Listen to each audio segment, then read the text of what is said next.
What is going on, everyone? It's Jeff Iafrate here with another training camp recap video. Today, me and Booner were able to go down to Allen Park and check out a scrimmage, which honestly I did not know going into it that they'd be scrimmaging. They scrimmaged the ones versus the ones, offense versus defense, best versus best. They also had the second team offense, second team defense kind of swap out at times. So you got to see Hendon Hooker, Kyle Allen, Ahmed Hassanin, and different players on that second team and see how they kind of play in like a real game environment. But the first team offense, first team defense battling with each other was the storyline of the day. And today I'm going to go through things that stood out to me and talk about anything that, I think are interesting, the biggest points. And a lot of it's been reported by local media, but these are what I noticed, things that I thought was interesting to bring up. All right, so let's get started. Like I said, 1-on-1. Offense, defense. Jared Goff in company versus Jack Campbell leading the defense once again with the green dot, which is something to note. It's his. I don't foresee that changing. I think they understand the future at linebacker is Jack Campbell. He was calling shots once again. You could see like the chess match live in person of Jared audibling at the line of scrimmage, Jack Campbell audibling, changing things. He looks very comfortable doing it, which is amazing. So I want to make note of that before we get to it. But this is how it went today. The defense dominated. And I don't bring that up to try and insinuate that there should be concern for the offense because the offense later picked it up and they had some nice drives late where I think they scored 2 touchdowns. One of them was, I believe, a Tim Patrick touchdown catch. And then there's another one that I think was a Montgomery or a Jahmyr Gibbs touchdown run. I can't remember off the top of my head, but they bounced back later in the day. But right off the rip, the first drive for the offense versus the defense, starters versus starters, 3 and out. Aiden got a sack. Marcus Davenport actually disrupted some plays as well. He was nasty in the run game. He delivered a huge hit on Jahmyr Gibbs. So the defense started the day and set the tone. There was no Kirby Joseph. I think he's dealing with a knee injury. I don't think it's significant. That's just me speculating, but he has not been at practice last couple of days. So they had Avonte Maddox playing that safety spot, and they would rotate and have other players. I think Mallett, which Mallett is number, let me see. Mallett, number 36, Hallett, the second. Eric Hallett is his name, not Mallett. I don't know where I got Mallett from, but Hallett. Finding out more about him. But yeah, he was playing safety as well. But they had Avonte Maddox playing safety to start. So he is playing safety. But the defense, right off the rip, dominant, 3 and out. I think Jahmyr Gibbs ran for basically 1 yard or no gain, I'm pretty sure, and got him right off the field. The offense came back in. They weren't really able to do anything. Hendon Hooker started his drive when the 2s came in shortly after. He looked pretty good. He was 3 for 3, had some nice completions. They rolled him out. They didn't end up getting, Jake Bates missed 2 field goals. So the offense didn't really score any points at first for the first team or the second team. But still, it was nice to see Hendon Hooker kind of get off to a good start. Kyle Allen looked pretty good as well. They're going to keep battling. It's clear. We'll see more Thursday in that Hall of Fame game, kind of how that shapes up. But the offense, the first team offense, first team defense, the first team offense got dominated to start. They just did. The defense looks really good. And my theory on that, and again, this is just my opinion, the offense over the last 7 days, or really since the start of training camp and OTAs, they've been just doing installs. And John Morton talked about that. And I know the narrative is like the offense is the exact same. Yeah, kind of. John Morton is implementing a lot of his own things. For example, a lot of deep shots. There was a lot of times during the scrimmage where Jared Goff was holding onto the football, waiting for plays to develop. And then as the scrimmage went on, they kind of got back to the short game, giving the ball to Sam Laporta, allowing him to get yards after catch, giving the ball to Amon-Ra, allowing him to get yards after catch, so on and so forth. They ran a screen for Dave Montgomery. But at the beginning, it felt like they were just trying to push the ball downfield a little bit, which led to sacks because the offensive line, they don't have Taylor Decker. So it's really hard to judge where they're at. You want to see all the starters, but to start, it was a little rough, and I think that's normal. I don't think that's anything to freak out about because they are new. They're still gelling. They had Graham at center, which I don't know if you guys already saw that, but Graham was playing center today, and Tate Ratledge was at guard. He did a really good job against Tyleik Williams. They were going at it back and forth, but the offensive line to start was struggling. And Jahmyr Gibbs didn't really get loose till later in the scrimmage when he had like a big gain. One of the runs he had, Montgomery came in at some points, and Montgomery looked really good, really good. So the narrative with him is true. He looked really good in the scrimmage. So I'm excited for Montgomery. He's fully healthy.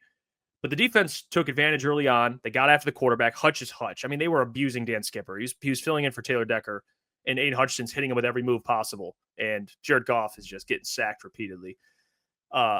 Which, I thought was just, I mean, it's impressive watching Aiden. He's just a man amongst boys. There was one time where he actually sacked Goff, like actually sacked him.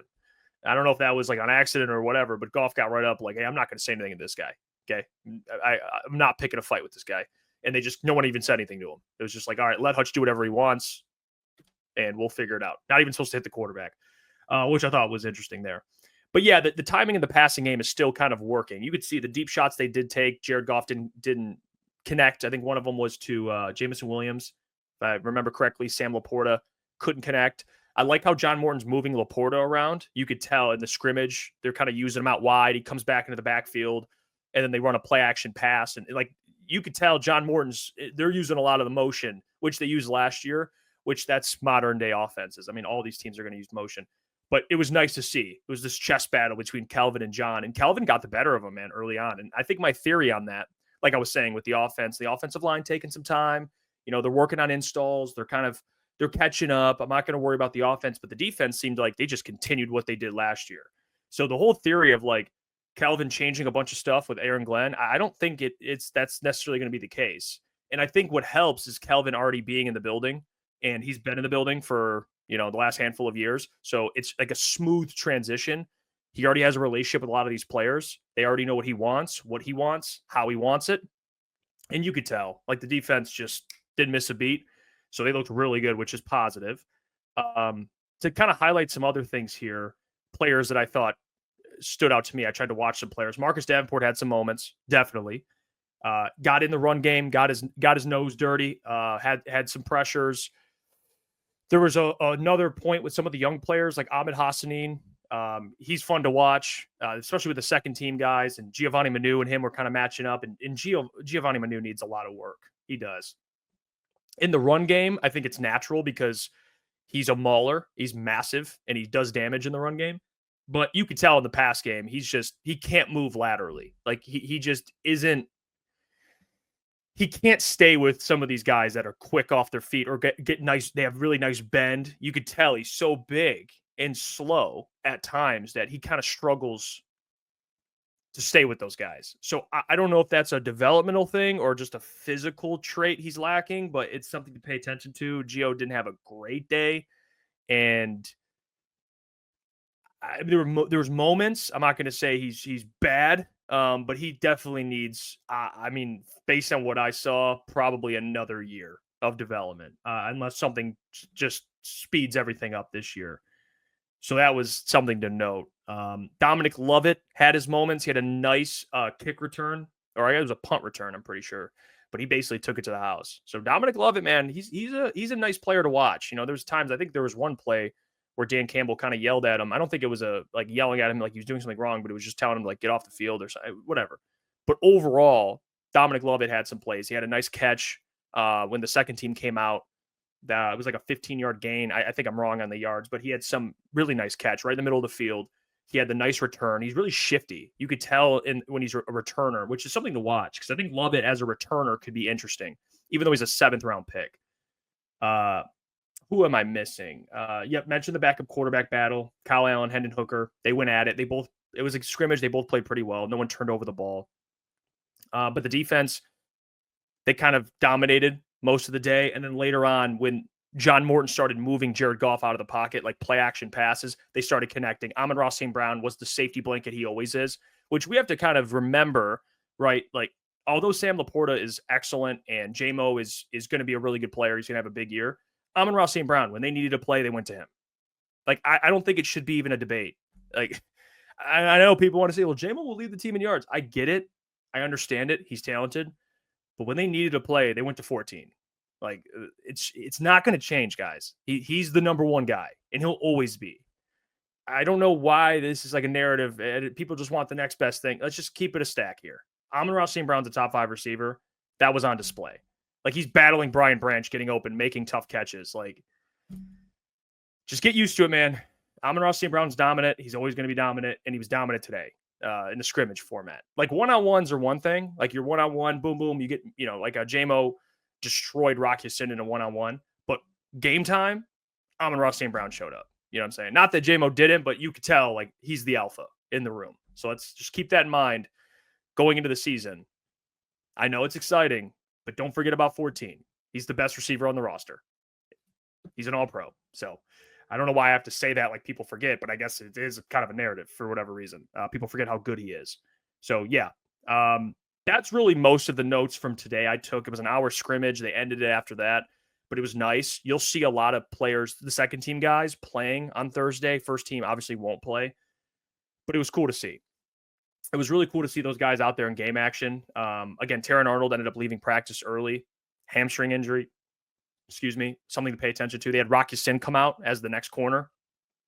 So I don't know if they kind of rushed him back or not. I don't know. Terran Arnold probably should have had more time off, in my opinion. I think he came back like the next day at a calf strain. He came back a day later, and he just hasn't, he's struggling a little bit injury-wise. Obviously, the play on the field, he's battling. He played really well when he was out there, but I think he just got banged up. So something to watch there. But overall, the defense is exciting, man. Anzalone and Jack Campbell, they're terrorizing running backs. I mean, they just do. That's what they do. So storyline of the season I'm excited for is how good this defense can be. But let me know something you're excited for or anything that stood out to you from what I said or any questions you may have. We'll answer it tonight, 8 to 10 p.m. So you're going to want to be there. We're having beat writers on all week, talking training camp, talking Detroit Lions, talking ball. But until then, get your merchandise, officialctsports.com, become a member as well, and subscribe and hit the like button, as always. Until next time, I will catch you guys.